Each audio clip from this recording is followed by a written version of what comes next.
You close your eyes and imagine a world where the noise has faded. The Black Death had swept through Europe with a silence that came after screams, with an emptiness that arrived after so much loss. By the middle of the 14th century, when the worst of the plague began to recede, whole towns stood half abandoned. Streets that once rang with the chatter of merchants, the clatter of carts, the barking of dogs, now felt strangely hollow. It is easy to picture the plague itself, the fever, the swellings, the fear. But what happened after, when the disease loosened its grip? That is the quieter story, the one that rarely makes it into headlines or grand retellings, the story of how people, you, if you had been alive then, learned to live again in a world that no longer looked the same. Some chroniclers of the time tried to count. They wrote in careful lines about fields left unplowed, villages where grass overtook cobblestones, churches with doors barred shut because no priest remained alive to say Mass. Others did not write, but instead rebuilt quietly, step by step, as though by working with their hands they might fill the silence that death had left behind. And perhaps you can almost feel it, walking through one of those small market towns of England or France in the years just after the plague. The houses still stand, timber and stone. Smoke curls from a few chimneys, yet doors hang crooked. Shutters fall loose, and weeds grow where vegetables once were. A few neighbors glance at you as you pass, cautious, suspicious even. Everyone wonders if the sickness is truly gone or only sleeping. Life after the Black Death was not immediate revival. It was hesitation. In London, in Florence, in Paris, the survivors faced an odd mixture of relief and guilt. They were alive, but why them and not their brother, sister, or friend? This strange survivor's guilt colored daily life. Some sought comfort in faith, clinging more tightly to the church, lighting candles for the dead, joining processions. Others turned away, asking bitterly how a merciful God could have allowed such horror. Yet life pressed on, even in its slower form. Bakers still needed bread, though often for fewer customers. Farmers still plowed, though sometimes entire farms were left to rot because no one was there to work them. Carpenters, masons, and millers all found themselves in a world of fewer hands and, strangely enough, more opportunities. For those who had survived, land and homes stood vacant. A peasant who once toiled endlessly for a lord could suddenly find himself with choices. Abandoned fields might be claimed. Wages, once pitiful, began to rise because labor was scarce. Quietly, and without design, the structure of European society was beginning to bend. But before we reach the great changes, let us stay for a while in the small, human details. Imagine walking into a parish church in rural England around 1353. The plague had passed its fiercest wave. The air is cold. The walls are damp. You look up at the altar and notice that the priest is younger than expected. That is because the older priests, the experienced ones, were often the first to go. They stayed with the dying, anointed them, buried them. Many never walked away from that duty. So new, untrained, often uncertain priests took their place. Services continued, but with a different feeling, less certain, more improvised.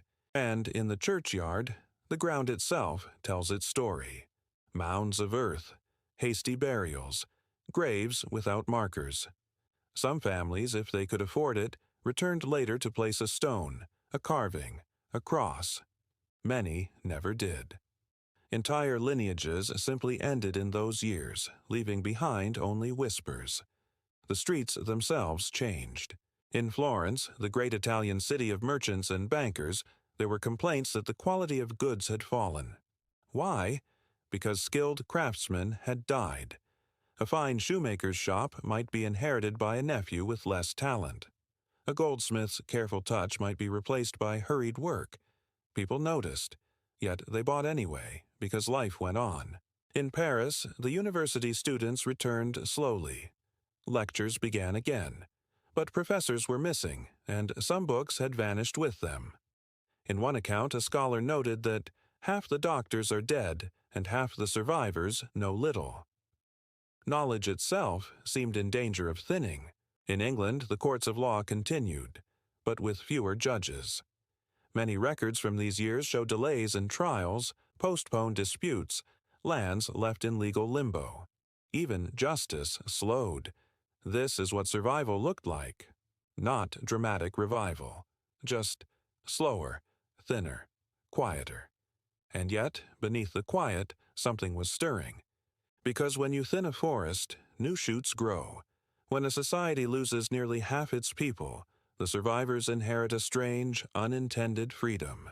A servant might now demand wages his master never would have considered before. A widow might take over her husband's land and refuse to remarry, living independently in a way rare for women of earlier generations.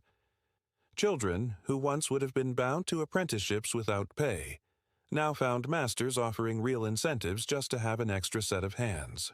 Europe did not know it yet, but the world after the Black Death would tilt slowly toward change.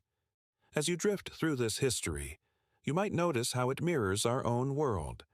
After every great crisis, war, famine, pandemic, there is that same question. What happens next? Do people rebuild what was lost, or do they quietly, without fanfare, create something new? Perhaps that's a question worth pausing on. And before you drift further, remember, if you find this story soothing, if you want to walk through more forgotten streets of the past, let this be a small ritual. Whisper a like, a quiet comment, share the story with someone who also cannot sleep. These small acts, like candles in the dark, keep the history alive. But here, we leave this first walk unfinished. The streets are still quiet, the houses still half empty, the fields waiting for hands to tend them. What happened next?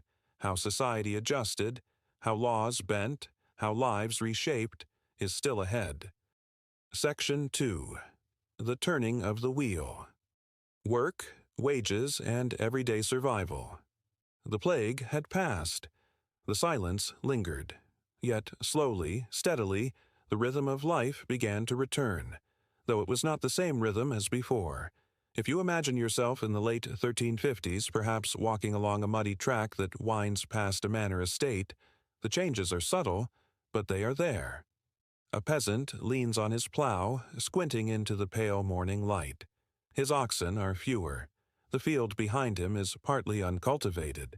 He knows his neighbors are gone, whole families wiped away, and so he pauses, wondering, why should I labor here under the same terms as before, when the lord of this manor now needs me far more than I need him? This thought, quiet, practical, but powerful, was the seed of transformation. The price of labor rises. With fewer workers, the value of each surviving laborer increased. This was not philosophy. This was survival arithmetic. When half the village has died, the few who remain are suddenly essential. Across Europe, landowners scrambled. The vast estates of lords, abbots, and wealthy farmers needed hands to till them.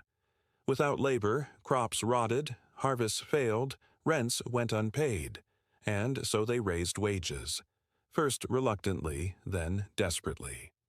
Chroniclers in England noted how field hands began demanding outrageous payments. One even complained that kitchen servants and shepherd boys wanted double their former wages. It was shocking for the elites, but to the survivors it was simple. If the world had emptied, then their time and strength were worth more. In some towns, workers even left their employers mid-season, walking off in search of better pay elsewhere. For the first time in generations, laborers had bargaining power. This was not revolution in the streets. It was a quiet revolution in barns, fields, and workshops. The authorities push back. Naturally, the ruling classes did not accept this willingly. In 1349, England passed the Statute of Laborers, a law designed to freeze wages at pre-plague levels. It forbade workers from demanding more pay or from leaving their masters in search of better deals. Penalties were harsh. But paper laws cannot change empty fields. Enforcement was uneven. Landowners themselves broke the law when they needed workers badly enough. In court records from the 1350s, there are countless disputes. Farmers suing workers who left, workers suing for unpaid wages. It was messy, imperfect, but it revealed a truth. The old order was cracking. And not just in England. In France, Italy, and the German lands, similar attempts were made to restrain labor. In Florence, the city tried to set official wage rates. In Castile, the crown threatened punishment for peasants who refused to work for traditional rents. Yet, everywhere, the shortage of hands tilted the balance toward the survivors. Women step into the gap. Another quiet shift was happening too. With so many men gone, women stepped into roles long denied to them. Widows inherited land. Daughters took over shops. In some towns, guilds complained that women were running businesses they had no legal right to manage. But the guilds could not stop it. Not when the alternative was an empty stall or an unbaked loaf of bread. In court records, there are sudden spikes of cases where women appear as independent litigants, suing neighbors, defending property, arranging apprenticeships. What might once have been a rare exception became common, at least for a generation. Imagine a widow in Florence, standing behind the counter of her late husband's cloth shop. Before, she would have been expected to remarry quickly, folding back into the authority of another man. Now, with so few men around, she finds herself free to bargain, to sell, to profit. Some chose not to remarry at all, savoring an independence that felt strange but welcome. This was not modern equality. Yet, in the small cracks of catastrophe, women glimpsed freedoms that had been long hidden. Land without masters. If you wander further into the countryside of Europe in these years, the landscape itself tells the story. Whole villages stood deserted. In England alone, historians have counted more than 1,000 lost villages from the plague era. Settlements where the houses collapsed, the fields were swallowed by weeds, and only a faint ridge in the earth now marks where walls once stood. For survivors nearby, these were opportunities. Some peasants expanded their holdings, taking over abandoned strips of land.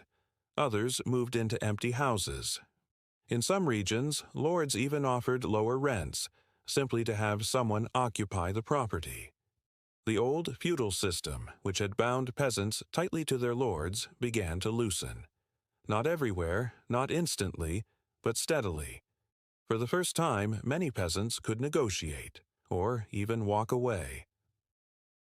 A change in diet. Interestingly, with fewer mouths to feed, diets improved for those who lived. Meat became more available. Grain that once stretched thin across hundreds of villagers could now sustain fewer. Archaeological studies of skeletons from the post-plague decades show evidence of better nutrition, fewer childhood deficiencies. In some places, ale and bread were replaced more often with meat, cheese, and vegetables. Imagine sitting at a rough wooden table in a peasant home around 1360. The fire crackles low.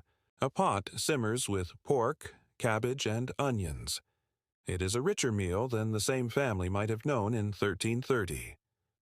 Out of tragedy came, strangely enough, fuller stomachs. The uneasy elites. Of course, the upper classes felt threatened. Their wealth had depended on cheap, plentiful labor. Now that foundation wobbled. Many lords responded with anger. They tightened restrictions, demanded obedience, or tried to enforce old customs by force. In England, these tensions boiled decades later into the Peasants' Revolt of 1381, when laborers, artisans, and townsfolk rose against the restrictions of their rulers. That revolt was put down, but the memory of it lingered. Elsewhere, resentment simmered quietly. Chroniclers complained about servants dressing above their station, about peasants who dared to wear finer clothes, about laborers who spoke back to their masters. The plague had not only changed numbers, it had shifted the psychology of survival. Faith in question. At the same time, faith was shifting. The church had lost countless clergy during the plague. Some communities had no priest at all, or only poorly trained replacements. This bred unease. People wondered, if God had allowed such suffering, what did that mean? Some clung more fiercely to rituals, building new chapels, creating processions, founding chantries to pray for the dead.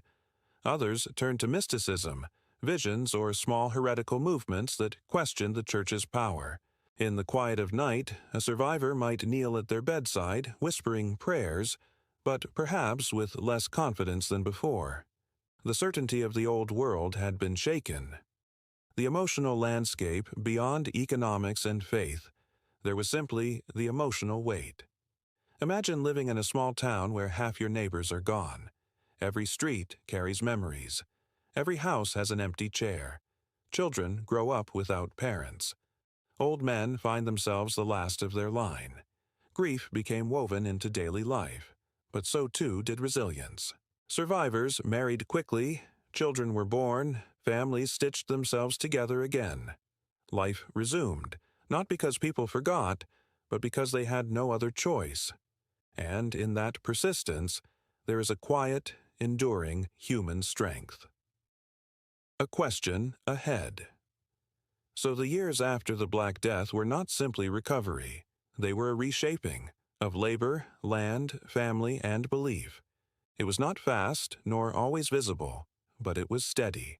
And it leaves us with a question. If catastrophe could bend the rigid structures of medieval Europe, what else might it change in the centuries to come? Could the seeds of a new world, the Renaissance, the end of serfdom, even the stirrings of modern individualism, be traced back to this quiet moment after silence? We will step into that thought in our final part of this story.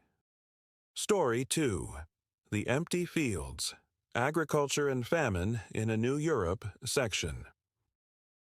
Close your eyes and imagine the landscape of Europe in the years just after the plague. The towns had fallen quiet, yes, but it was the countryside, the fields, the meadows, the farmlands, that carried the heaviest silence. Where once men and women bent low in long rows, cutting grain with sickles, now the stalks stood untended, bending under the weight of their own ripeness. The hum of life, oxen pulling plows, children chasing birds from seedbeds, women gathering herbs by the hedgerows, had thinned into an eerie hush. To walk across such a field in the late 1340s was to feel the presence of absence. The earth itself seemed restless, as though it was waiting for hands that never came. The abandoned harvest. The plague had not only claimed lives, it had stolen the rhythm of planting and harvest. Across England, chroniclers wrote of fields left untilled, of crops that rotted where they grew. In Florence, bread grew scarce. In Paris, grain prices soared. Famine crept hand in hand with plague, like a second, slower disease. One observer in Italy noted with sorrow that the fields were full of grain, but there were none left alive to gather it. The irony was bitter. Food existed, but death had emptied the hands that could bring it to the table. For the survivors, this was a strange mix of abundance and shortage. In some places, barns overflowed because there were fewer mouths to eat. In others, scarcity loomed because planting had been neglected entirely. The balance was uneven, unpredictable, unsettling. A farmer's grief picture. One farmer, standing at the edge of his land. The plague has taken his wife, his sons, his neighbors. The oxen that once pulled his plow lie dead in the barn. He is alive, but he cannot work 20 acres alone. He looks across the furrows, knowing weeds will choke them before the season's end. What choice does he have? He might abandon his land, joining the stream of wanderers moving toward towns in search of food, or he might sow only a small patch, just enough to keep himself alive, while the rest of the land grows wild. For countless farmers, this was not a decision of ambition, but of exhaustion. The land was too wide, the hands too few, the grief too heavy. The price of grain markets felt the change immediately. With fewer farmers, grain became scarce in certain regions, driving prices upward. Yet, in other places, with fewer people, demand itself collapsed. Villages that once bought wagon loads of flour now needed half as much. This strange imbalance, scarcity in one place, surplus in another, created both suffering and opportunity. Merchants tried to bridge the gaps, transporting grain along rivers and roads. But transportation was dangerous. Thieves prowled the highways, and rumors of plague flares still haunted the routes. So, famine struck not because the earth stopped producing, but because the fragile system of human hands that connected soil to stomach had been broken. Animals without masters. Another haunting detail. Livestock wandered free. Sheep multiplied in the meadows, their wool ungathered. Cattle strayed from pastures, breaking fences that no one repaired. In England, records speak of entire herds lost because there were no herders left to claim them. In some cases, the survivors found themselves suddenly wealthy, not in coins but in sheep, goats, and cows they could gather from the commons. This had consequences. Sheep especially became central to the post-plague economy. With more land lying fallow and fewer peasants to farm it, many landowners shifted from grain to pasture. Wool, less labor-intensive, became a prized commodity. The cloth trade of England and Flanders surged on this unexpected tide. So, even in loss, the seeds of a new agricultural order were being sown. Women in the field's grief left gaps not only in numbers but in roles. Where men had once labored in the fields, women now stepped forward. Widows bent to sow seed. Daughters yoked oxen. In England, records show women more frequently hired as reapers, haymakers, and shepherds. It was exhausting work, heavy on the body, and yet necessity drove them. A woman who once spent her days spinning wool by the hearth might now find herself ankle-deep in mud, hauling water or turning soil. Survival erased distinctions. Imagine a woman in northern France in 1352, her hands blistered from the sickle, her back bent under the weight of hay. Her husband is gone, her brothers too. She hums softly as she works, not out of joy but out of habit, a small tether to the past. Her children watch from the edge of the field, too young to help, too old to be held. She works because she must. Famine shadows. Though the plague killed swiftly, famine haunted more slowly. In years when fields lay untended, the ripple effects spread. Bread, the staple of medieval life, became less reliable. In some places, hunger forced people to forage more widely, turning to acorns, roots, or herbs. Children grew thin. Old people withered. The emotional toll was heavy. After the terror of the plague, famine felt like cruelty piled upon cruelty. Survivors who had believed themselves blessed to live now wondered what sort of life survival truly meant, if it was only hunger and weariness. Yet hunger, unlike plague, could be worked against. Families planted kitchen gardens, towns opened granaries, rulers attempted price controls. These efforts did not always succeed, but they revealed a truth. People could fight famine, even if they could not fight pestilence. The return of the seasons. Slowly, as the 1350s gave way to the 1360s, the rhythm of the seasons began to return. Children born after the plague grew into the fields, filling the empty places with new energy. Oxen were bred again, horses trained, seeds sown. The land did not forget how to grow. It only needed hands to guide it. By the 1370s, many regions of Europe reported more stable harvests. Diets had improved for many, paradoxically, because with fewer mouths to feed, each survivor ate better. Some historians even call the century after the Black Death a golden age of the peasantry, not because life was easy, but because labor shortages gave farmers more leverage, more land, and sometimes fuller bellies. But the memory of empty fields lingered. Even when grain was plentiful again, people remembered the years when it was not. The emotional landscape of the countryside beyond numbers and crops, there was a deeper story, the emotional connection people had with their land. Medieval farmers did not see fields as mere property. These were ancestral lands, hallowed by generations of labor. Each furrow held memory. Each meadow carried echoes of laughter, weddings, funerals. So when the plague emptied villages, it was not just an economic blow. It was a tear in the fabric of memory.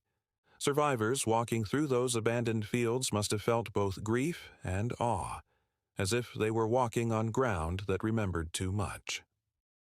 A pause for thought. And here is where we leave this first part of the second story. We have walked across untended fields, seen livestock wander without herders, watched widows take up the plow, and felt the slow ache of hunger. But this is only the beginning of the story of agriculture after the Black Death. The deeper question remains: how did these empty fields shape the choices of lords, peasants, and rulers in the decades that followed? What happened when survival turned into opportunity, and famine into transformation? That question waits in the next part of our story. Section 2.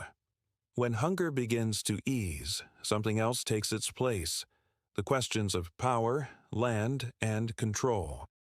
In the years after the Black Death, once the first shock had faded, Europe's fields became battlegrounds, not of swords and shields, but of plows, sheep, and contracts.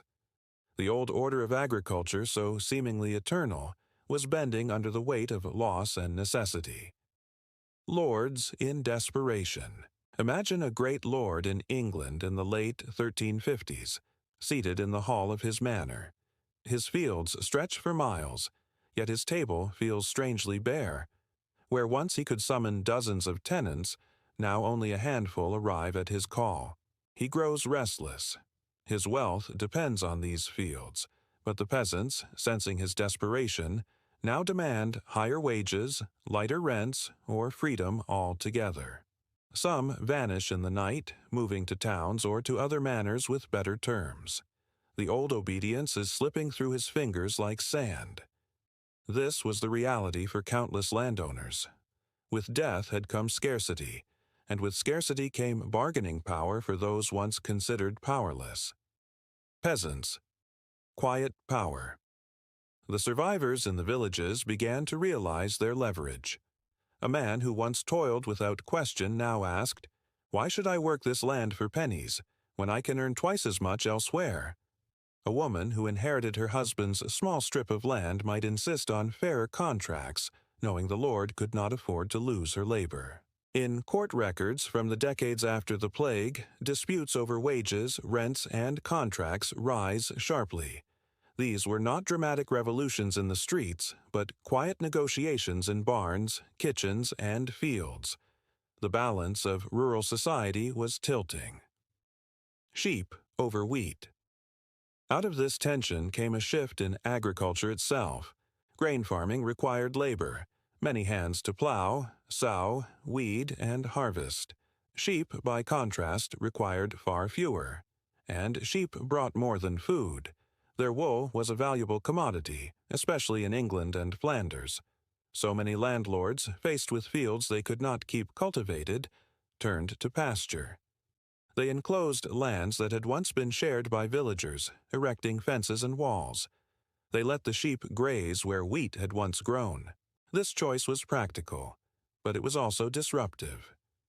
Peasants, who depended on those common lands for survival, often found themselves pushed aside. A field that once grew bread for many now fattened sheep for the market. Imagine walking through such a village in the 1360s. You see stretches of grassland dotted with white sheep, their bleating carried by the wind. But you also see the frown on a peasant's face, his sickle idle, his family's diet growing leaner as bread becomes harder to afford. The empty fields were filling again, but with a different kind of life. Famine and plenty, side by side. This agricultural shift created strange contradictions. For the landowners who profited from wool, wealth grew. Cloth towns boomed, merchants thrived. For peasants who found better wages, life improved. Diets grew richer, homes sturdier. Yet for others, especially those displaced by enclosures, famine still hovered. Bread could be scarce even as wool trade flourished. Hunger did not vanish overnight, it simply became more uneven. Some families found themselves with meat on the table for the first time in memory. Others wandered, dispossessed, from village to village, seeking work or bread. The map of survival was patchy, marked by both gain and loss. Lords fight back. The upper classes did not accept these changes quietly.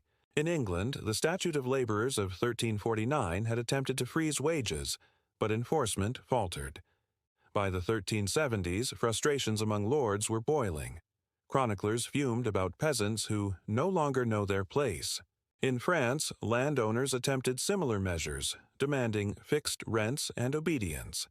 In Italy, city governments tried to set maximum wages for artisans and farm hands, but everywhere, the shortage of labor made such decrees difficult to enforce. The tension simmered, not as a sudden revolt, but as a slow, grinding conflict between expectation and reality. Women's toil in transition. In these same decades, women continued to carry a heavier share of agricultural labor. A widow might oversee harvest crews. A daughter might inherit tools and livestock. Records show women more frequently listed as tenants, more often handling contracts, and more visibly present in farming disputes. This was not equality. Society still expected women to remarry, still bound them by law and custom. Yet in the gap left by loss, their work was essential, their presence undeniable. Imagine a widow in Norfolk in the 1360s standing before a bailiff to argue her right to her late husband's land. She is nervous, her voice soft, but she speaks with determination. The Lord may frown, the court may delay, but she knows the truth. Without her, his fields will lie fallow. Necessity had shifted the balance, even if only temporarily. The return of hunger. Despite these shifts, famine did not vanish. Bad weather still struck. Floods washed out crops. Harsh winters killed livestock. In the 1360s and 1370s, Europe faced renewed waves of hunger, though not as severe as before the plague. The fear of famine lingered like a shadow. Even in years of abundance, people hoarded grain, salted meat, dried beans. Town councils built granaries, rulers passed laws against hoarding, markets bristled with suspicion over fair weights. The lesson of the empty fields had sunk deep. Hunger was always closer than it seemed. Memory of the fields beyond economics, the land itself became a living memory. Abandoned villages dotted the countryside, their outlines visible in the ridges of earth, the broken stones of cottages, the half-collapsed walls of churches. For survivors, passing such places must have carried a heavy weight. Here once lived neighbors. Here once grew wheat. Here once rang the bells of life. Some fields were reclaimed, plowed again, planted with grain or turned to pasture. Others faded into woodland, forgotten by all but memory. The land bore the imprint of loss for centuries. A moment of reflection. So the second act of this story is not one of resolution, but of struggle. Empty fields did not simply refill with life.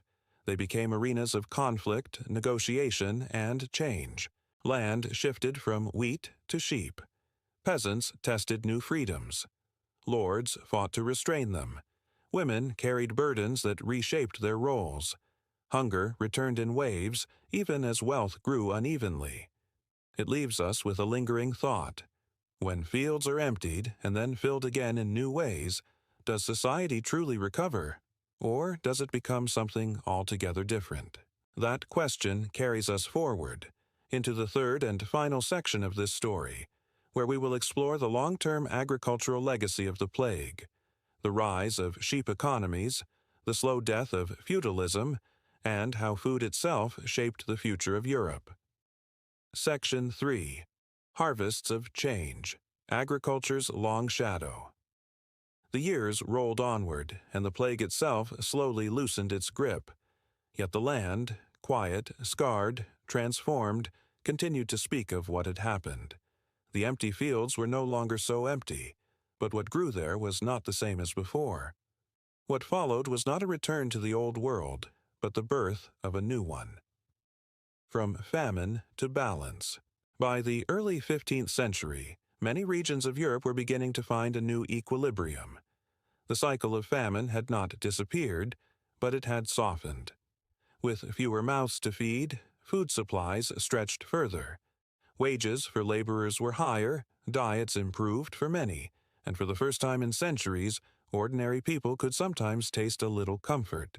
A peasant family in northern France might keep a pig or two, something rare before.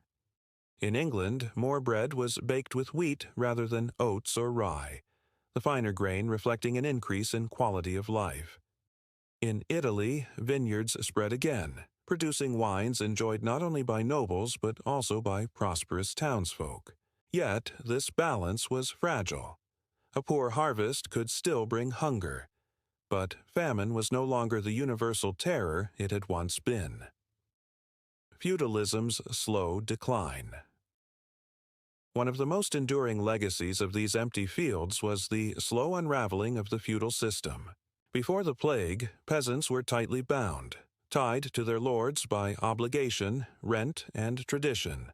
But after so many died, and after labor became scarce, the rigid chains began to weaken. Some peasants bought their freedom outright. Others simply walked away, taking advantage of the turmoil to slip into towns or other manors. Entire communities negotiated better terms, lighter rents, fixed contracts, or rights of inheritance. It was not a sudden revolution. There was no day when feudalism simply ended. Instead, it faded like mist over generations. By the 16th century, though, its decline was unmistakable, and its roots lay in the fields left empty in the 1340s. The rise of the wool economy. The sheep that had grazed where wheat once grew did more than change diets. They changed Europe's economy. In England, the wool trade became the backbone of national wealth. The phrase, "wool is the jewel of the realm," was no exaggeration. Fleeces crossed the Channel, feeding the looms of Flanders and northern Italy. Towns like Bruges and Ghent hummed with activity, their prosperity woven quite literally from sheep. This wool wealth helped finance cathedrals, markets, and even wars. The 100 Years' War between England and France was fought, in part, over control of these lucrative cloth markets. The sight of broad fields of grazing sheep stretching across former farmlands became a defining image of the late medieval countryside.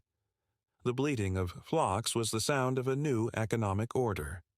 Winners and losers. But, as with all great transformations, not everyone shared equally in the harvest. Landowners who embraced sheep farming grew richer, while peasants displaced from common lands often sank into poverty. Some regions thrived, others languished. Inequality deepened, its roots reaching into the soil of Europe itself. For a prosperous peasant, the world felt new and hopeful. He could afford better clothing, sturdier shoes, perhaps even a small surplus to sell at market. But for the dispossessed, life became harsher than ever, wandering roads, seeking work, begging for bread. The empty fields had reshaped opportunity, but they had also redrawn the lines of division. Memory of the dead. Even as life adjusted, the memory of the plague and its empty fields lingered. Villages that had vanished were remembered in stories, their names surviving on maps even when no one lived there. Parents warned their children about famine, about waste, about the thin line between comfort and hunger. In churches, priests spoke often of mortality, of the fleeting nature of life, of the need to prepare the soul. The empty fields were not only an economic lesson, they were a spiritual one too. People began to think differently about time, labor, and reward. If life could vanish so quickly, should it not be lived with more meaning? This quiet shift in mindset would ripple forward into art, religion, and eventually the Renaissance itself. A landscape changed forever. Centuries later, archaeologists still find traces of those abandoned villages: stone foundations beneath pastures, pottery shards beneath the plow, ghostly outlines of fields never replanted. The land itself became a record of loss and adaptation. Woodlands grew where farms once stood. New market towns rose where wool wealth concentrated. Roads shifted, following trade rather than grain. It is as if the very geography of Europe had been rewritten by the absence of its people. The human legacy. And yet, perhaps the most lasting harvest of all was human resilience. In the face of famine, people endured. They adjusted, resisted, bargained, and sometimes thrived. They rebuilt homes, tilled soil anew, tended sheep, and planted hope alongside seed. The empty fields told a story of devastation, but also of survival. Out of hunger came negotiation. Out of loss came adaptation. Out of silence came the hum of new economies. Europe would never be the same, but it had not disappeared. Instead, it had reshaped itself around absence, learning to live in a new rhythm. Closing reflection. As we leave behind these empty fields, we might imagine standing at the edge of one such meadow, centuries after the plague. The grass is long, waving in the breeze. Sheep graze quietly, their bells faint in the distance. Birds sing from hedgerows. The village nearby is smaller than it once was, its church tower still standing, though weathered with age. To the casual eye, it looks peaceful, but beneath that peace lie centuries of memory, of famine and survival, of fields that stood bare, of lives forever altered. The legacy of agriculture after the plague is not only about crops and sheep, not only about hunger and profit. It is about how a society transforms when its very foundation, the soil beneath its feet, becomes uncertain. The empty fields remind us, every harvest carries the weight of history. Story 3. The Vanishing Crowds, Cities in Silence. Section 1. Streets Without Footsteps. There's a sound you expect in a medieval city: the clatter of carts on cobblestones, the chatter of merchants calling out their wares, the laughter of children darting through alleyways, the rhythm of church bells, calling the faithful to Mass. But, after the Black Death, so many cities in Europe fell strangely quiet. Streets once full of footsteps became hollow. Markets stood open, but the voices were gone. Entire neighborhoods seemed to wait for people who would never return. The silence was not merely an absence of noise. It was the sound of a world adjusting to loss. Cities before the plague. To understand the weight of this silence, you must first picture how busy medieval cities had been before the Great Pestilence. Take Florence, for example. In the early 14th century, it was a thriving hub of trade and culture, filled with wool merchants, bankers, artists, and pilgrims. Its streets were narrow but crowded, filled with smells of baking bread, roasting meat, and less pleasant odors from open drains. Or consider London, already swelling with people, a place where river traffic along the Thames carried fish, firewood, and grain into the heart of the city.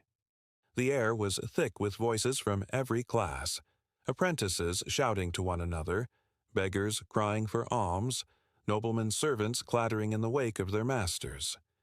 Cities were alive, messy, vibrant, sometimes overwhelming, but unmistakably full. And then came the silence. When the bells fell quiet. As the plague swept through, one of the most haunting changes was the sound of the bells.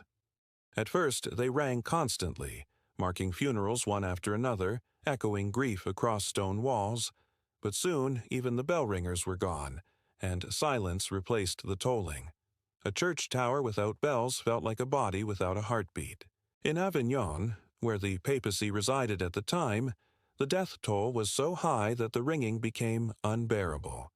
Records tell us that bodies were buried in pits by the thousands, with no ceremony.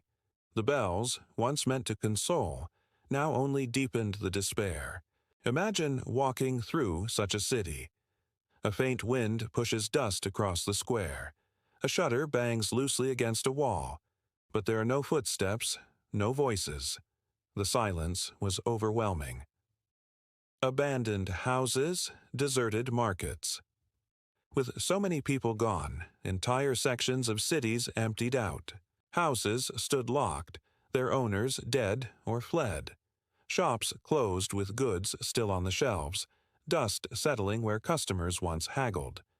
Marketplaces where crowds had pressed shoulder to shoulder were reduced to a few scattered stalls. In Siena, a city that had been in the middle of constructing a grand cathedral, work came to a halt. The laborers and artisans had died or disappeared, and the building stood unfinished, an architectural silence in stone. To this day, the Duomo Nuovo, as it was called, remains incomplete, a monument to lives interrupted. For those who survived, the emptiness was unsettling. It was said that people sometimes avoided certain streets because the silence there seemed heavier, as if the stones themselves remembered the dead. A city's smell of absence. Silence is not only about sound, it also changes what you notice. Without the ordinary bustle, the smells of a city shifted. The scent of fresh bread was rarer, the smoke of cook fires less frequent. Instead, the air carried a strange mixture of dust, decay, and weeds growing unchecked where markets had been. We forget how alive medieval cities were with scents, good and bad. When those faded, silence seemed sharper. The absence of familiar smells was like another form of quiet, a reminder that life had thinned. Survivors in the silence. For those left behind, the quiet was almost unbearable. A widow in Bruges might sit at her window, waiting for neighbors who would never return. A merchant in Venice might walk past his own boarded-up shop, too few customers alive to reopen it. Children played less noisily, their laughter subdued, as if they too sensed that sound itself felt wrong. And yet, there was also a strange comfort in the silence. With fewer people, streets were safer from theft. Water in wells ran cleaner. The air, less crowded with smoke, felt fresher. Some survivors even spoke of enjoying the stillness, as though the city, at last, had space to breathe. But beneath it all lay grief. Every quiet street was a reminder of absence. Cities on pause. In many places, life seemed to stop. Guilds lost members. Courts ceased hearings. Universities closed their doors for lack of students and masters. In Paris, once one of Europe's great centers of learning, entire halls of the university stood empty.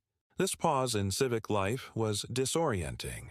Cities had always been engines of movement, trade, law, religion, art.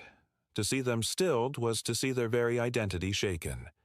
Imagine wandering through the Sorbonne's Great Hall, once echoing with debate, and hearing only the sound of your own footsteps. That was the silence of the plague, small noises in the quiet. And yet, silence is never absolute. In the emptiest streets, you might hear the flap of laundry left too long on a line, or the scratching of rats, emboldened by the absence of people, the distant cry of a hawk circling above. For survivors, these small noises became magnified, strange reminders of life continuing in odd ways. The city was not dead. It had simply changed its voice. Reflection.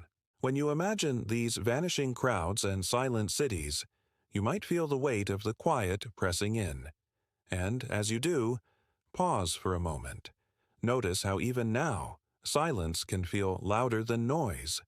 If you've ever walked through an empty street at night, or entered a room that was once full of people but is now deserted, you know the feeling. That sense of presence in absence. That was the daily reality for those who survived the Black Death in Europe's cities. The question is, what happened next? How did these quiet, hollowed-out places recover? Did the silence remain forever, or did it give way to new sounds, new crowds, new forms of life? Section 2. Whispers of Return. The silence of the plague years did not last forever.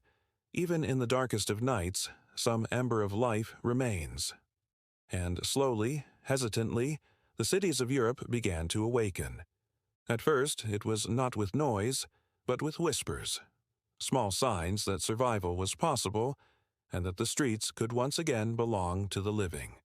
The survivors step outside. When the death toll began to slow, survivors crept back into the open. They stepped into streets that felt both familiar and alien. A baker in London opened his shutters, finding no line of hungry customers, only empty cobblestones. A widow in Florence unlocked her door, scanning for neighbors who had once exchanged greetings across the lane.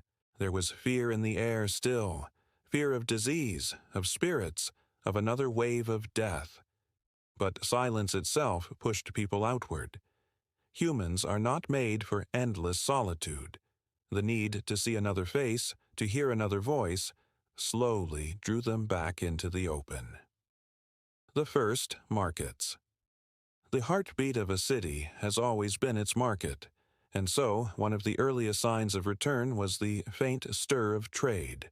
At first, just a few stalls, timid merchants spreading out cloth or grain, glancing around at the wide gaps where competitors had once stood. Customers came cautiously, avoiding too much contact, yet drawn by the need for bread, meat, and salt. The sound of bargaining was quiet, hesitant, but little by little, coins clinked again. The marketplace had a pulse. Chroniclers in Milan noted how quickly markets grew once fear eased. In 1 week, one wrote, silence gave way to voices, and the square was not empty but filled again with the business of the living. The voices were fewer, but because of that, they seemed louder. After months of quiet, even a handful of sellers and buyers created the illusion of abundance. Weeds in the stones. Even as life returned, reminders of silence lingered. Streets had weeds growing between their stones. Buildings stood boarded, their owners gone forever. In Venice, grass sprouted in deserted courtyards.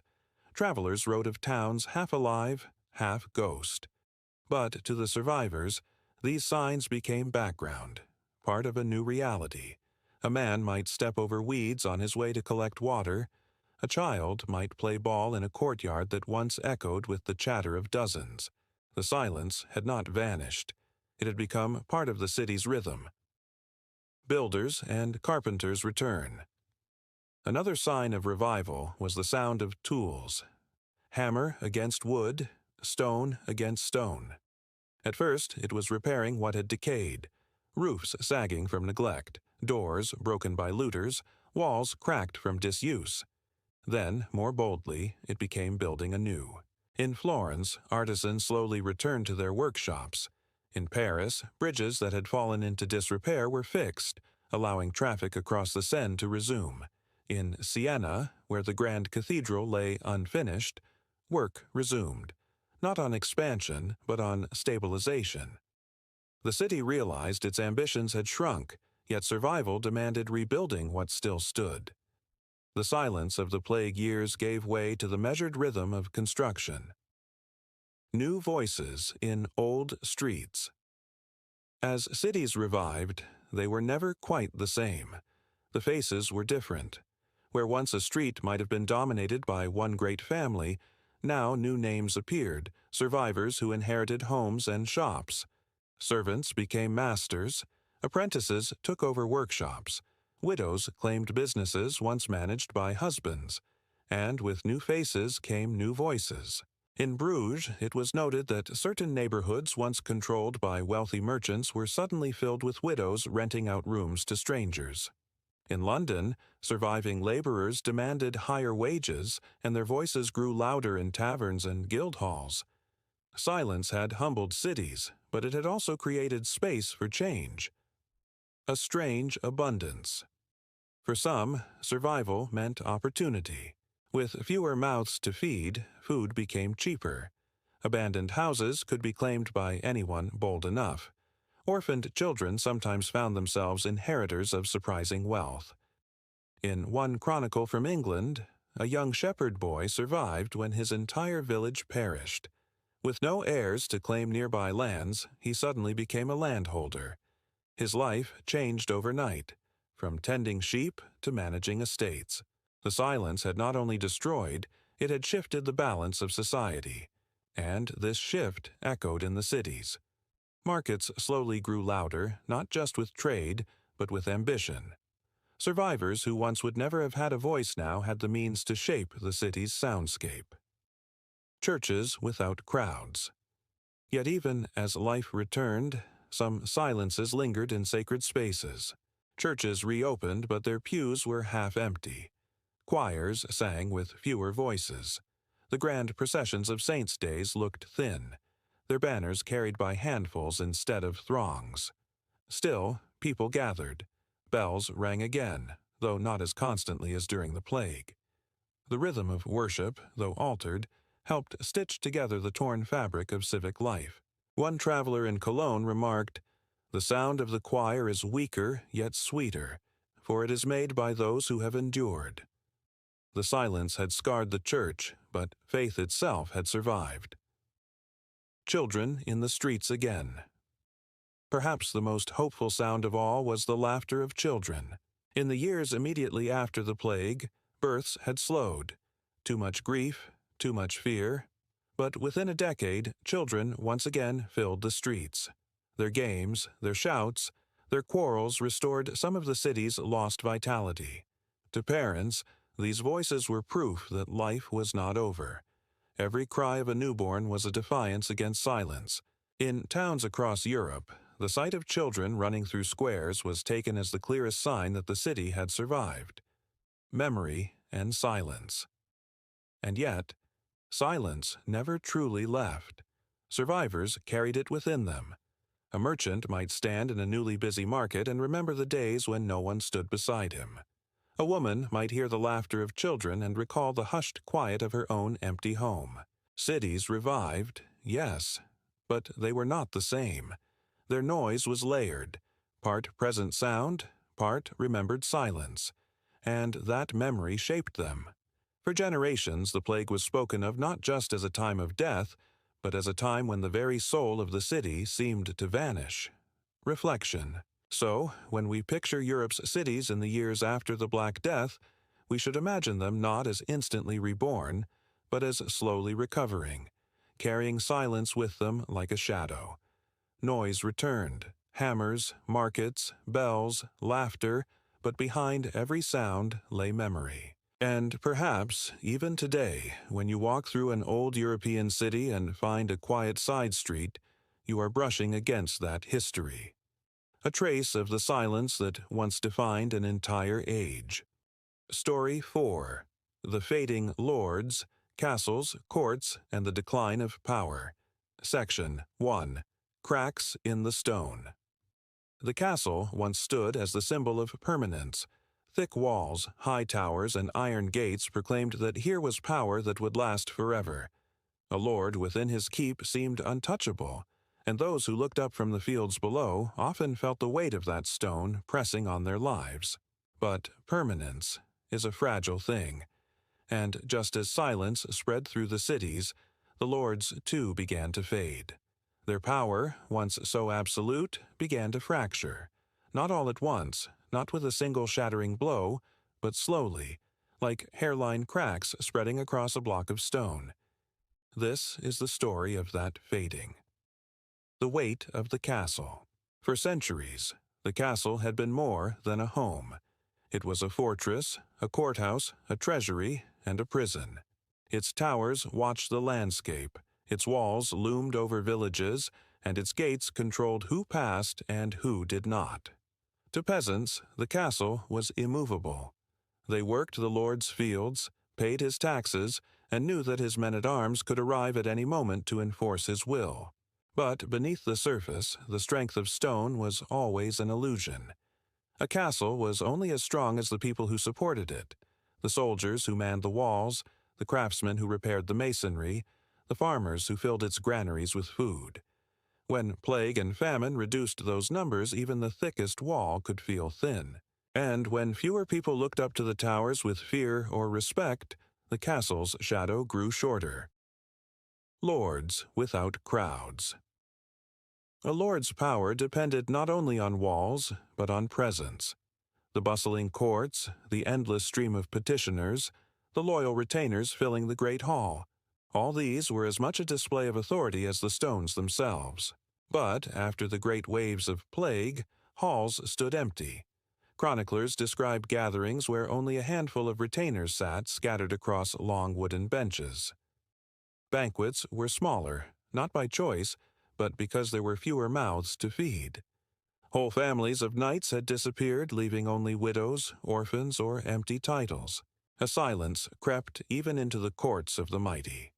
Where once lords had ruled over hundreds, they now commanded dozens. Where once their voices echoed above a crowd, they now fell into quiet rooms where no one listened. The grandeur faded, not with a crash, but with a slow and hollowing quiet. The cost of survival castles were not cheap to maintain. Every tower required stone and timber. Every garrison needed wages. Every kitchen needed food. When population shrank, when trade faltered, when harvests failed, lords found themselves unable to keep their fortresses alive. Some tried to hold on. They raised taxes, demanding more from peasants already struggling to survive. But there were fewer peasants now, and those who remained were emboldened. They fled, they resisted, they demanded better terms. Others lords, forced by necessity, began to lease their lands for fixed sums rather than relying on labor. This weakened their control, turning them from masters of men into mere landlords.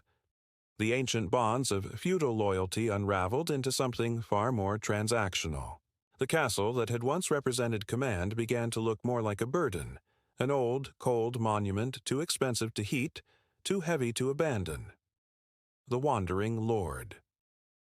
As castles emptied, some lords abandoned them altogether.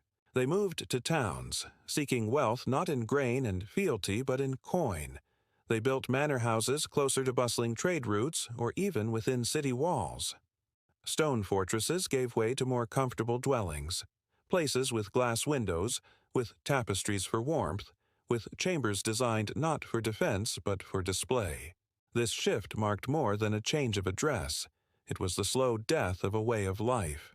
The medieval lord, whose strength had come from his keep and his retainers, was giving way to the nobleman of a new Europe, whose strength came from alliances, offices, and money. The lord was becoming less of a warlord, more of a gentleman, and with each move away from the castle, the echo of the old feudal world grew fainter. Knights without purpose. Alongside the lords, their knights also faced decline. For centuries, knights had been the armed fist of the castle. They rode out in armor, defended their lord's lands, and upheld the chivalric code. But as wars changed, and as gunpowder began to appear on the battlefield, the knight's dominance waned. A crossbow bolt could pierce armor. A cannon could tear through stone walls. The knight, once the terror of the battlefield, began to seem vulnerable. And as knights declined, so too did the lords who commanded them. Castles that once relied on armored men for defense could not withstand the thunder of cannons. Lords who had once felt invincible found themselves forced to adapt or perish. The silence of the courts was joined by the silence of armories, where once glorious armor hung unused, gathering dust. Rebellion in the fields. The weakening of lordly power was not only the result of disease and new weapons, it was also fueled by rebellion. Peasants across Europe, emboldened by their new bargaining power, rose up against their lords. In France, the Jacquerie of 1358 saw peasants storming manors, burning estates, and taking violent revenge against those who had long oppressed them. In England, the Peasants' Revolt of 1381 echoed with the demand that, when Adam delved and Eve span, who was then the gentleman? A cry that questioned the very legitimacy of lordship itself. Although many of these revolts were crushed, they revealed the fragility of noble power. The castle could not always protect its lord, and walls could not always hold back the anger of the hungry. For every rebellion that failed, there remained the memory that peasants had dared to rise, and that memory alone chipped away at the aura of invincibility that once surrounded the lords. The changing court. Even within the surviving courts, things began to look different. Where once lords had gathered men-at-arms and vassals, they now courted scholars, clerics, and artists. Power was shifting from the sword to the pen. A nobleman might now prove his worth not only in war, but in patronage, funding a chapel, sponsoring a manuscript, hosting poets at his table. Prestige came not from the size of the garrison, but from the brilliance of the conversation. This was not an instant transformation. Many lords clung to their castles, their armor, their retainers. But the direction was clear. The old ways were fading, and the silence of half-empty halls whispered that something new was taking their place. Echoes of decline. Travelers of the 14th and 15th centuries often remarked on ruined castles. Some were abandoned after sieges. Others were deserted because they were too costly. These ruins dotted the landscape like scars, visible reminders of power once held and now lost. Children grew up playing in the shadow of broken towers, learning not fear, but curiosity. And in every ruin, the silence was deep. Once-filled halls now echoed only with wind. The laughter of knights, the commands of lords, the clatter of feasts, all had faded. The decline of lords was not just political or economic, it was sensory. It was in the sound of emptiness, the sight of crumbling stone, the feel of grass growing over courtyards where once banners had flown. Closing reflection. The fading of the lords did not happen in a single year. It unfolded over generations. But the cracks in the stone, once begun, could not be stopped. The castle, once a fortress of control, became a relic. The lord, once master of men, became merely one figure among many in a changing world. And though some still clung to their towers, the silence around them told the truth. The age of castles was ending. The age of something new was beginning. Section 2. The King's Two Bodies, Flesh and Myth. A king was never just a man. That was the paradox at the heart of monarchy. The king ate, drank, slept, and aged like any other mortal. He felt hunger and weariness. He suffered sickness. He died. And yet, he was also something more. He was the embodiment of a realm, a vessel of law, a symbol of divine order. When his flesh failed, his crown remained. When his body was lowered into the earth, his image continued to stand above the living. This strange doubling, the mortal king and the immortal kingship, lay at the center of European life during the waning of feudal power. The mortal king. To see a king up close was to be reminded of his humanity. Chroniclers describe monarchs coughing during sermons, limping from injuries, or struggling to lift armor that once fitted them in youth. Their hair thinned, their teeth blackened, their tempers flared. In France, Charles VI suffered terrifying fits of madness, convinced he was made of glass. In England, Henry VI slipped into long silences, staring into nothingness. Monarchs could bleed, faint, or stumble just like the peasants who plowed the fields. And yet, even in their weakness, courtiers whispered, "The king is not only a man. His body may fail, but the body of the realm must endure." The crown that never dies. The idea of the king's two bodies comes from medieval legal thought.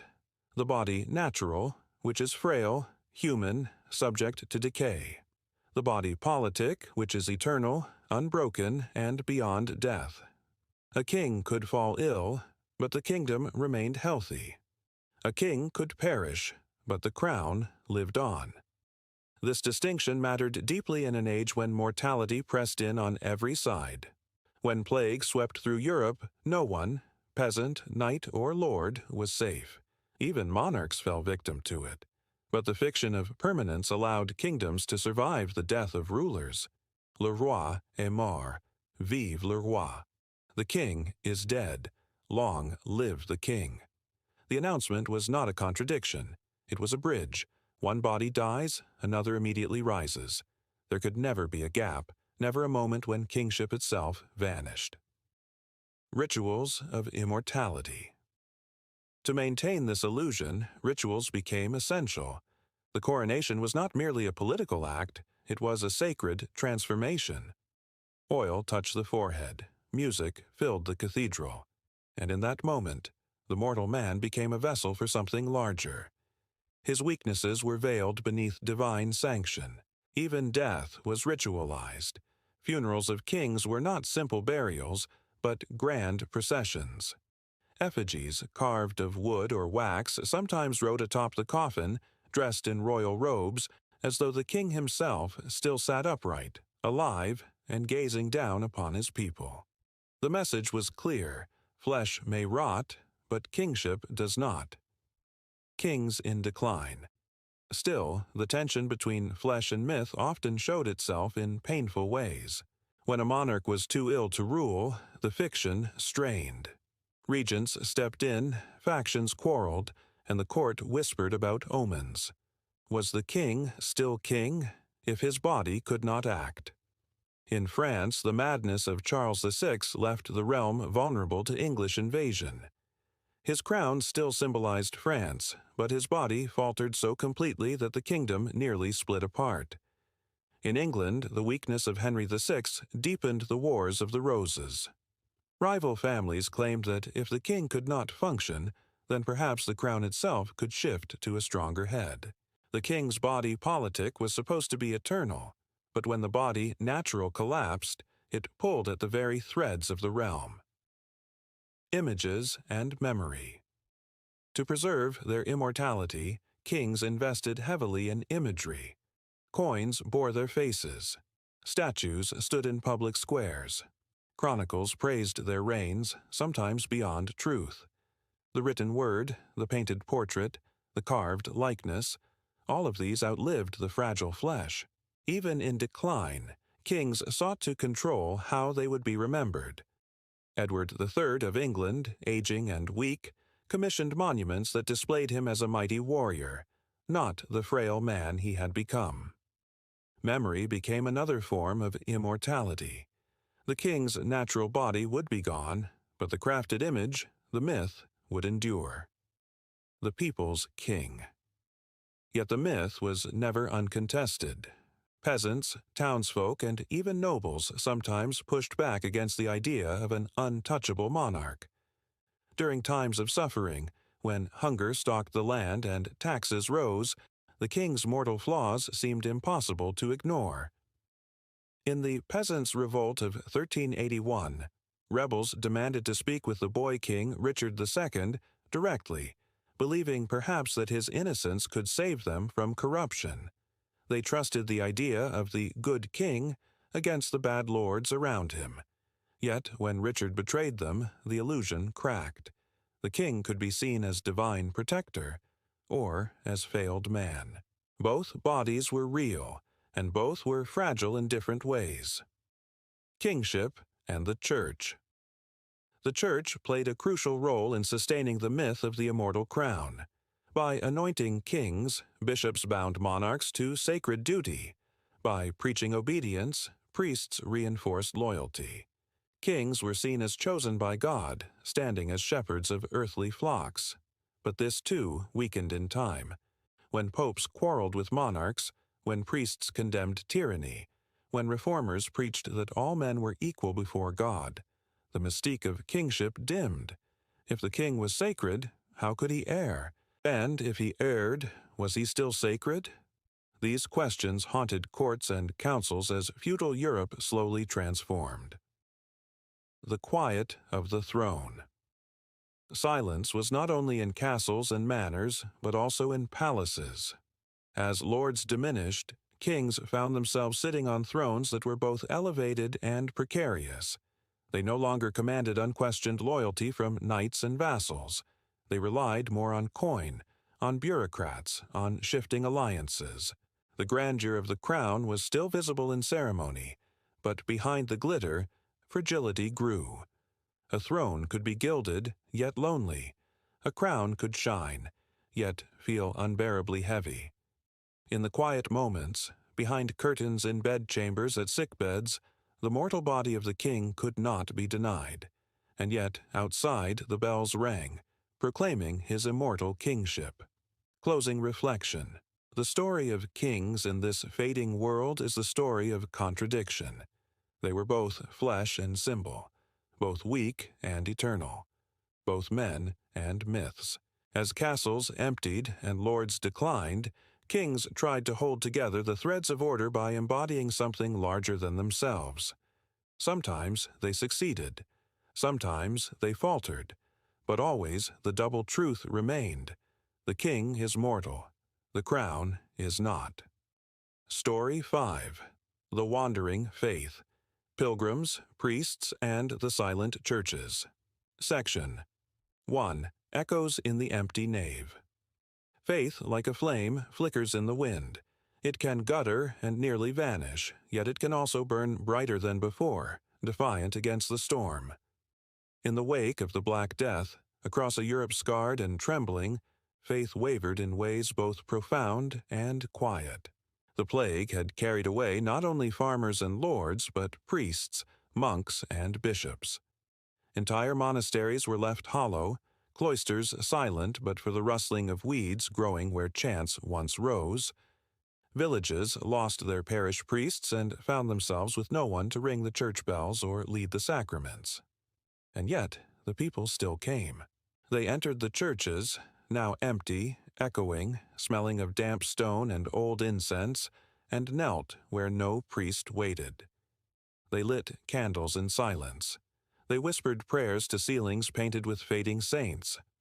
The nave, once filled with the hum of collective worship, became instead a chamber of echoes. Silence where there was. Song before the plague, the rhythm of faith had been constant. Morning bells called the faithful to prayer. Monks sang matins before dawn. Feast days brought processions through the streets, with banners unfurled and relics displayed. Churches were not just sacred spaces. They were living hearts of communities. But now, in many places, silence prevailed. The bells no longer rang, their ropes frayed and their towers unmanned. Choirs had vanished, their singers buried in hastily dug graves. Even the smell of incense, so familiar, so steady, was rarer, for who was left to swing the thurible or tend the altar? The silence was not only absence, it was a weight, pressing on those who entered. It was the silence of unanswered prayers, of empty pews, of questions that no sermon could soothe. The search for meaning. For survivors, this silence stirred deep, unsettling doubts. Why had God allowed such suffering? Why had the righteous died alongside the wicked? Why had priests and monks, men of supposed holiness, fallen just as quickly as peasants in the fields? Some found their faith shattered. They turned away, concluding that heaven was deaf or cruel.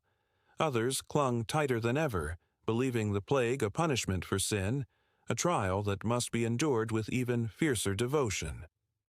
The wandering faith of this age was not a faith abandoned. It was a faith unsettled, roaming restlessly across Europe in search of answers. Pilgrims on the road. In these years, the roads filled with pilgrims. Men and women of every age, from nobles to beggars, took up staffs and wore the scallop shell or simple cross of a pilgrim. They walked to shrines of saints, to holy wells, to cathedrals rumored to hold relics that could heal or protect. For some, it was desperation, seeking miracles for the sick or salvation for the lost. For others, it was penance, an offering of weary miles to atone for sins, personal or communal. The sight of pilgrims became common, dusty, footsore figures passing along hedgerows, sleeping in barns, gathering in wayside chapels. They walked through landscapes still scarred with abandoned villages and empty fields, reminders of the fragility of life. The pilgrimage itself was both burden and balm. Each step was an act of faith. Each mile was a whispered prayer. Priests in the aftermath. The plague had cut down clergy in terrifying numbers. Some had stayed with the sick until the end, administering last rites even at the cost of their own lives. Others had fled, leaving their flocks bewildered and angry. When the silence settled, those who remained bore a strange, heavy role. Priests were no longer taken for granted. They were scarce, precious, sometimes resented, sometimes revered. Young men rushed into the priesthood, not always from calling but from necessity. Villages needed priests, and the church was willing to ordain quickly. Some were devout, others careless, leading to both comfort and scandal. The pulpit, once occupied by learned men trained for years in monasteries, was sometimes filled by youths barely older than their flock, their voices trembling as they preached sermons they hardly understood. Yet still the people listened, because faith, even wounded, needed words to hold on to. Silent churches as living memory. If the nave was empty, it was not forgotten. Churches themselves became silent teachers. Their walls bore frescoes of Judgment Day, saints, and angels. Their windows glowed with colored light. Even without priests, the people could walk inside and feel surrounded by reminders of heaven. A child might stand before a painted martyr and learn courage. A widow might kneel beneath the crucifix and find companionship in suffering. A farmer might look at an image of Christ as shepherd and feel guided, even in absence. The silence was not the end of faith. It was the soil from which faith reshaped itself. The restless heart of Europe. As months became years, wandering faith took many forms. Some sought answers in mysticism, claiming visions and revelations. Others joined flagellant processions, whipping themselves through town squares to beg forgiveness for all humanity. Still, others turned against those they blamed, outsiders, Jews, or supposed heretics, hoping scapegoats might explain what prayer could not. Faith did not vanish. It wandered. It grew fevered, desperate, inventive. It sought in every corner of Europe a way to reconcile grief with hope. Closing. Reflection. Section 2. Voices in the Wilderness. Priests, mystics, and the search for hope. When the plague clouds lifted, Europe did not return to the faith it had known before. Too much had been lost. Too many questions had been asked in the darkness. In towns and villages, in monasteries and wandering roads, people searched for voices that could guide them out of despair. They searched for priests, for visionaries, for prophets. Some found them. Others found only noise. This was a time when faith itself seemed to wander like a beggar on the road, sometimes welcomed with open arms, sometimes mistrusted, sometimes mocked. Priests between reverence and resentment. The priesthood stood at a crossroads. On one hand, priests were more necessary than ever. Only they could perform the sacraments that promised grace: baptism, confession, the Eucharist, the last rites. In a world obsessed with death and salvation, the presence of a priest was precious. And yet, resentment simmered. Stories spread of priests who had abandoned their posts during the plague. Whole parishes had been left to bury their own dead while their shepherds fled to safer lands. Trust, once unshakable, was cracked. Those who did remain were often overworked, stretched thin across multiple villages. Young, hurriedly ordained men took on roles they barely understood, stumbling through the Latin words of Mass, their hands trembling as they lifted the chalice. Some parishioners pitied them, others scorned them, but all of them watched, wondering, were these still the chosen vessels of God, or just frightened boys in borrowed robes? Mystics and visionaries. Where priests faltered, mystics rose. All across Europe, men and women claimed visions. Some spoke of Christ weeping over the sins of the world. Others described the Virgin Mary, radiant with sorrow, urging repentance. Still others painted darker pictures of devils stalking the earth, of Judgment Day already begun. People listened. They wanted to believe. Mystics like Catherine of Siena gathered followings, offering words of comfort that priests could not. Her letters to kings and popes urged reform, repentance, and courage. She became, to many, a living voice of divine truth.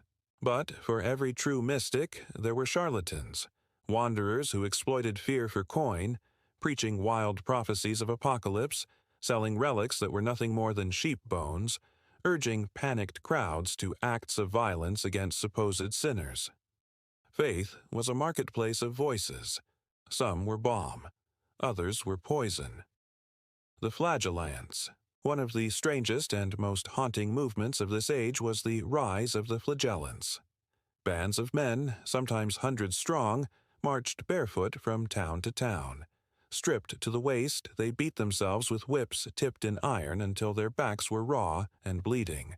As they walked, they sang hymns and chanted prayers, begging God to lift his punishment from the earth. Crowds gathered to watch, sometimes joining in, swept up in the frenzy. To some, the flagellants were holy, living sacrifices who bore the pain of the world on their shoulders. To others, they were terrifying, a reminder of the madness lurking in grief. The church itself grew wary of them. Their movements sometimes turned violent, blaming Jews, strangers, or so-called witches for the plague. Their message was simple but dangerous, that the church had failed, that ordinary men and women must atone for all humanity. The flagellants were both symptom and symbol, a wandering faith at its most desperate, willing to bleed for answers. The weight of guilt. At the heart of all these movements lay guilt. The plague had not only killed, it had left survivors burdened with questions of why they lived when others died. Whole families were gone, yet one child remained. Monks perished, yet a drunken farmer survived. Was it chance? Was it fate? Or was it judgment? People searched for ways to explain their survival. Some saw it as mercy, others as condemnation. Penance became a way to soothe the restless heart, whether by pilgrimage, confession, fasting, or the sting of the lash. Faith became less about the steady rhythm of tradition and more about an urgent attempt to make sense of a broken world. A changing church. The institutional church struggled to contain these wandering expressions of belief. On one hand, it worked to reassert authority, rebuilding monasteries, training new priests, restoring rituals. On the other hand, it feared losing control to visionaries, flagellants, or heretical preachers. The papacy, itself weakened by exile in Avignon and political turmoil, was hardly the shining beacon of unity it once pretended to be.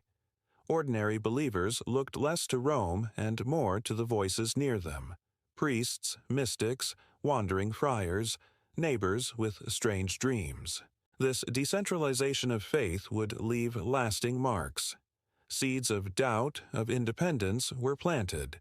Centuries later, they would bear fruit in reformations and revolutions. The quiet strength of the ordinary.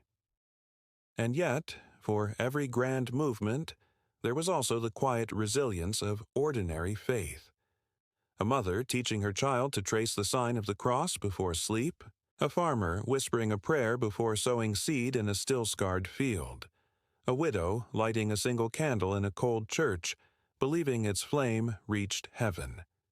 These were not loud nor revolutionary, but they were steady. They were the heartbeat of a faith that, though shaken, endured. Section 3. Ashes and Altars, the Legacy of a Shaken Faith. When the storm of plague and panic had passed, the question remained: what now?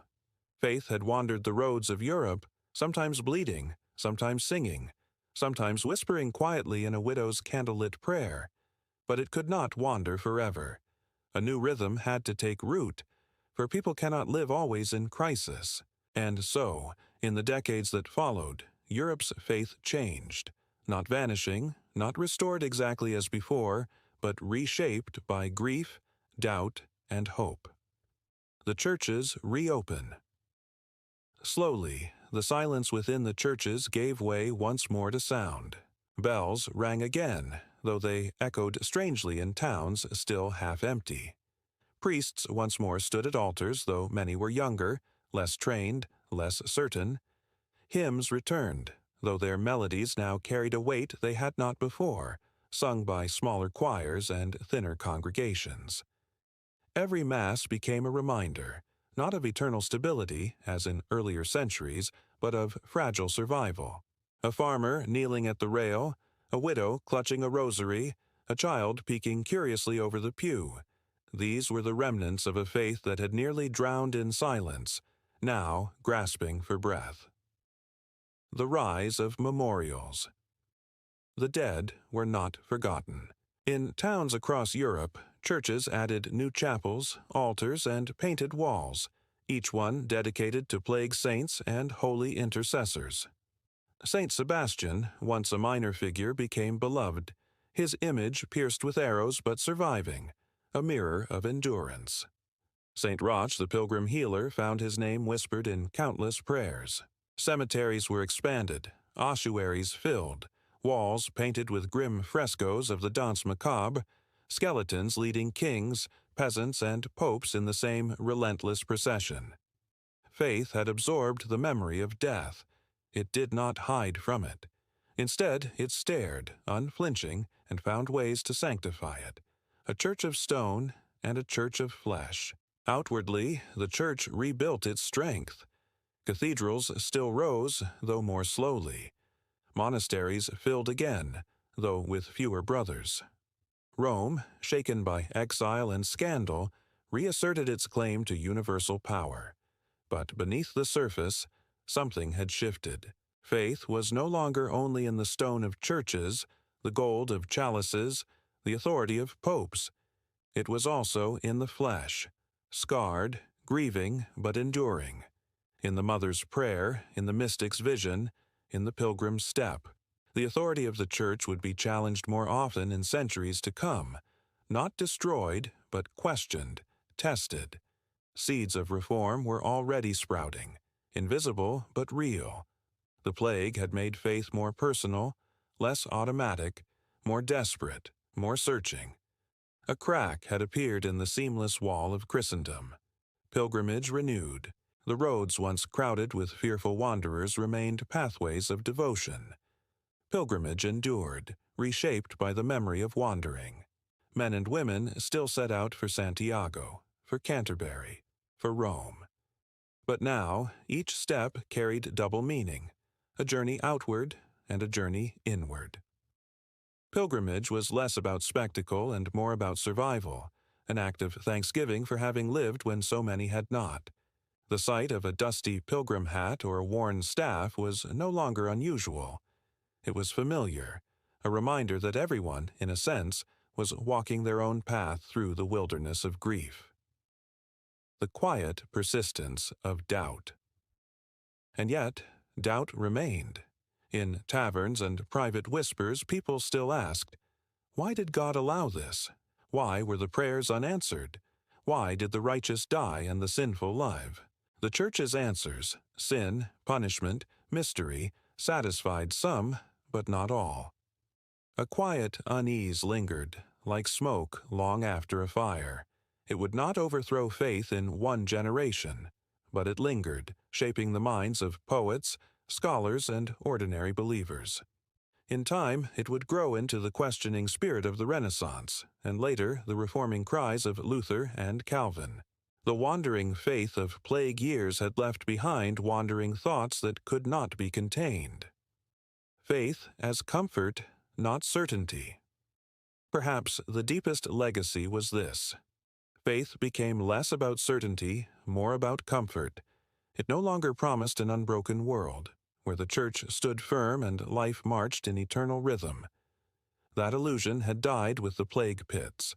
Instead, faith promised presence. Someone to walk with in grief, someone to hear whispered prayers, someone to hold hope when reason faltered. For some, This presence was found in the sacraments, the priests, the old rituals. For others, it was in visions, in pilgrimages, in the raw voice of the mystics. For many, it was simply in lighting a candle, watching the flame tremble and believing it meant something. Faith had wandered, and in wandering, it had changed. Closing reflection.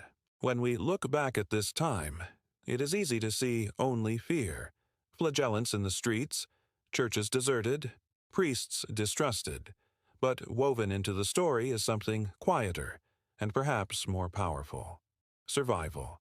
Faith did not break. It bent, it stumbled, it wandered, but it endured. The silent churches filled again. The pilgrims walked again. The prayers rose again. And though Europe's faith would never be the same, though doubt and reform and change would come, its endurance after the plague remains one of history's most haunting legacies. From ashes and altars, from silence and song, from despair and hope, faith lived. Story 6. The frayed threads, families, villages, and the fragile bonds of survival. Section 1. Empty chairs, silent hearths. A village is more than its fields and fences. It is voices in the lanes. It is the warmth of a hearth. It is the hands that pass bread across a table. But in the years after the great pestilence, those simple rhythms faltered. Families were broken. Households were torn apart. The threads of kinship, once woven tightly, came loose, leaving villages across Europe quieter, lonelier, and uncertain of themselves. The vanishing of families. Imagine the smallest of households. A father, a mother, 3 children.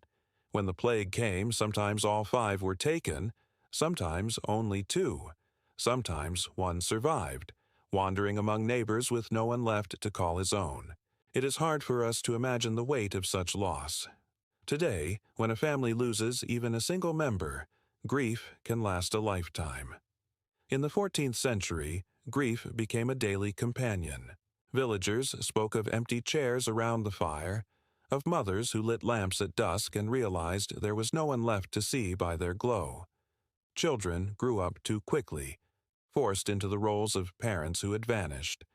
And old men and women, once surrounded by grandchildren, lived their last years in silence. What had once been the strongest cord of medieval life, family, suddenly felt fragile, frayed at every edge. Inheritance and orphanhood. The plague left behind not only grief but also confusion. Who would inherit when half a family was gone? Who would work the land when no sons remained? Who would care for children when both parents had perished? The records of the time speak of tutors, not in the modern sense of teachers, but guardians appointed to care for orphans. A neighbor, a cousin, sometimes even a distant lord might step in. But care was uneven. Some children thrived under new households. Others became little more than servants, their labor used, but their grief ignored. And yet, in this confusion, new opportunities appeared. Daughters, who once might have been left dowryless, suddenly inherited land. Young sons became heads of households decades earlier than expected. The rigid patterns of inheritance bent under the weight of absence. It was not kindness that changed the rules, but necessity. Survival required it. The silence of hearths. The hearth was the heart of the medieval home. It was where bread was baked, where warmth was shared, where stories were told by firelight. But for many, those hearths went cold. Archaeologists have found abandoned cottages, their stone walls still standing but their fires long extinguished. Some were never reoccupied, swallowed by weeds and time. Others were taken up by new families, who moved into rooms still haunted by the memory of those who had gone. Imagine walking into such a place. A wooden bowl left on the shelf, a child's toy in the corner, ashes still gray in the hearth. Evidence that life had once flickered there, and then gone out all at once. Villages thinned. A medieval village had always been small, but now they were smaller still. Fields lay untended. Lanes once busy with gossip grew quiet. The laughter of children no longer carried across the commons. In some places, entire villages disappeared, their names remembered only in parish rolls and fading maps. In others, survivors gathered into tighter knots, leaving scattered hamlets empty and pulling closer to one another for safety and comfort. The sense of community, so strong in the medieval world, was tested. Could a village still feel whole when half its people were gone? Marriage and the fragile future. With so many widows and widowers, marriage patterns shifted. People remarried quickly, not out of romance but of survival. A man with land needed someone to tend his household. A woman with children needed a partner to plow the fields. These marriages were practical, born of necessity, yet they also became new beginnings. Strange households formed, children from one parent mixing with those of another, widows bringing fields into unions with men who had lost their own. What had once been stable family lines now twisted into unexpected shapes. The future of villages depended on these new unions, fragile and hurried though they were. A world of wards and strangers. For many children, the plague meant growing up among strangers. A household might take in an orphan, not from love but from duty, or sometimes from the lure of extra labor. Yet stories also speak of kindness. A lonely widow raising a neighbor's child as her own. A cousin stepping in not just to claim land, but to protect the little ones left behind. The bonds of family stretched beyond blood, sometimes failing, sometimes holding. In that stretching, medieval society learned both its weakness and its resilience. Section 3. From Silence to Shaping. The Legacy of the Black Death. When you think of endings, you might expect a sense of finality. Yet with the Black Death, the ending was never clean. By the 1350s, the great wave of plague had receded, but it would not vanish entirely. Smaller outbreaks flickered across Europe for centuries, flaring up in cities, retreating, then reappearing again. The people of that time learned to live not in a world after the plague, but in a world with it. Still, the first great wave had left scars and seeds. The scars were obvious: empty villages, broken families, lost knowledge. The seeds were subtler: small shifts in power, thought, and opportunity that would grow into larger transformations. The birth of a different economy. The first and clearest legacy was economic. The feudal model, lords commanding peasants bound to their land, was weakened, sometimes irreparably. With labor scarce, peasants negotiated better terms or fled to towns where work was freer. Landlords, unable to enforce the old conditions, slowly accepted cash rents instead of labor service. This simple change began to nudge Europe toward a money-based economy. In cities, guilds opened cautiously to new members, seeking to fill their depleted ranks. Apprenticeships shortened, wages rose, and trade networks adapted. The bustling cloth trade of Flanders, the banking houses of Florence, the wine merchants of Gascony, all adjusted, sometimes contracting, sometimes innovating. If you follow this thread forward, you can see how it connected to the wider Renaissance economy. The rise of merchant families like the Medici, the growth of urban centers, the first glimmers of capitalism. These were not born directly from the plague, but the upheaval of the 14th century gave them room to take root. The shaping of society itself felt the shift. Before the plague, hierarchies had seemed immovable. A peasant was a peasant. A noble was a noble. The church stood at the center of everything. But death does not respect titles. The Black Death killed kings as well as serfs, abbots as well as beggars. This unsettling equality in death left a mark on the living. Across Europe, chroniclers noted peasants dressing in finer clothes, servants refusing humble manners, common folk speaking with new confidence. The ruling classes frowned, scolded, and sometimes punished, but the old deference had been cracked. In England, this unease boiled into open revolt in 1381, when peasants and townsfolk marched on London demanding fairer treatment. Though crushed, the revolt revealed a truth. The people had tasted a different possibility. The fragile church.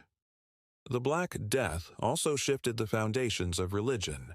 The church had long been the anchor of medieval life, but its inability to shield people from the plague shook faith. Some clergy had died bravely, tending the sick. Others had fled, abandoning their flocks. Ordinary people remembered both. In the years after, lay movements grew, groups of ordinary believers forming confraternities, processions, or devotional societies outside strict church control. Mystics, such as Catherine of Siena, gained followings. In Bohemia, reformers like Jan Hus began questioning church practices. These were early stirrings of doubt that centuries later would erupt into the Reformation. Imagine kneeling in a dim chapel in 1370. The air smells of wax and stone. A priest chants softly, but half the pews are empty. Around you, survivors murmur prayers, but perhaps with less certainty, more desperation. Faith endured, but it had changed. The shadow on culture. Even art and literature carried the shadow of the plague. Painters filled church walls with frescoes of death. The famous Danse Macabre, where skeletons dance alongside peasants, kings, and clergy, reminding all that death spares no one. Writers described visions of apocalypse, of fleeting life, of the world turned upside down. But alongside the darkness came new creativity. With old certainties shaken, artists experimented, writers asked different questions, thinkers began to look at the human condition in new ways. In some ways, the Renaissance was born from this encounter with mortality. If life is fragile, fleeting, perhaps it should be examined, explored, even celebrated. The memory of fear. One legacy was more subtle still, the memory of fear. Even generations later, people remembered the silence of the streets, the smell of burning herbs, the sound of church bells tolling endlessly. Parents told children of the time when the world emptied. Cities kept rules for quarantine and plague hospitals ready at hand. The plague never fully vanished. It became part of cultural memory, an ever-present reminder that life could shift overnight. This memory influenced responses to later crises. Wars, famines, new diseases. Each time, rulers and communities drew on the painful lessons of the 14th century. Ordinary lives, quiet strength. Amid all these legacies, perhaps the most important is the simplest. Ordinary survival. Most people did not shape economies, lead revolts, or paint masterpieces. They tilled fields, raised children, rebuilt houses, and tried to make sense of a world forever altered. Their quiet endurance allowed Europe not only to survive, but to evolve. If you imagine one such family, a mother, father, and child, sitting by a fire in a rebuilt cottage, you see the true legacy. They eat, they pray, they sleep. Life goes on. That persistence, more than laws or wars, reshaped the continent. A reflection. So, what happened after the Black Death ended? The answer is not simple. There was no clean line where one world stopped and another began. Instead, there was a slow unfolding, labor changing, faith bending, society shifting. Out of silence, new sounds emerged. The chatter of markets, the hum of opportunity, the cautious laughter of survivors daring to hope again. And as you lie here, drifting with these thoughts, you might wonder, in our own time, after our own crises, do we also live in the shadow of change without knowing it? Will people, centuries from now, look back on us and say, there, in that silence, the seeds of something new were planted? That is the quiet gift of history. It reminds us that even the dullest details, even the smallest lives, carry forward into futures we cannot yet see. These small acts of kindness did not erase the losses, but they reminded people that life, however changed, still needed cooperation. And One of the strongest threads in this reweaving was marriage. Widows remarried, widowers took new wives, and orphaned daughters and sons. Each union was not only personal, but communal. When two families joined, their lands, resources, and labor joined as well. In this way, marriages helped. Even step families, though fraught with tensions, often became new centers of resilience. Children grew up with half-siblings and step-siblings, learning that kinship could be expanded, reshaped. The return of festivals, once abandoned during the height of death, began to return. Harvest celebrations, saints' days, and village fairs came back, though at first with fewer voices. But even a smaller festival mattered.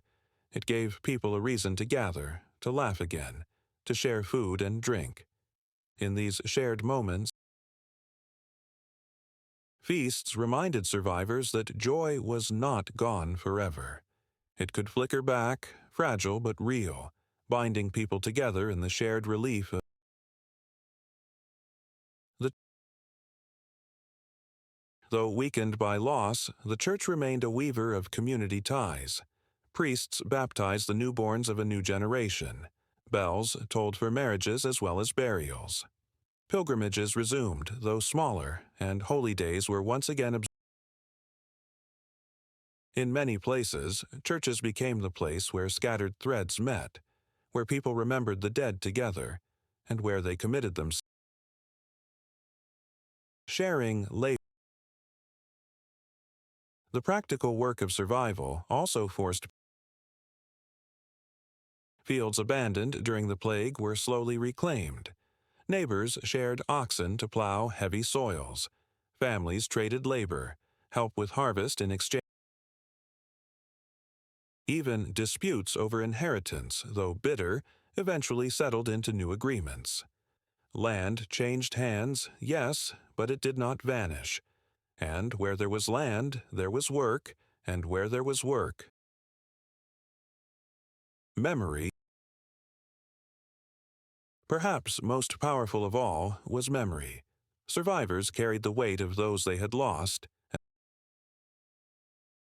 When villagers spoke of the year the plague came, they spoke together. When they remembered parents, children, or neighbors, they remembered in company.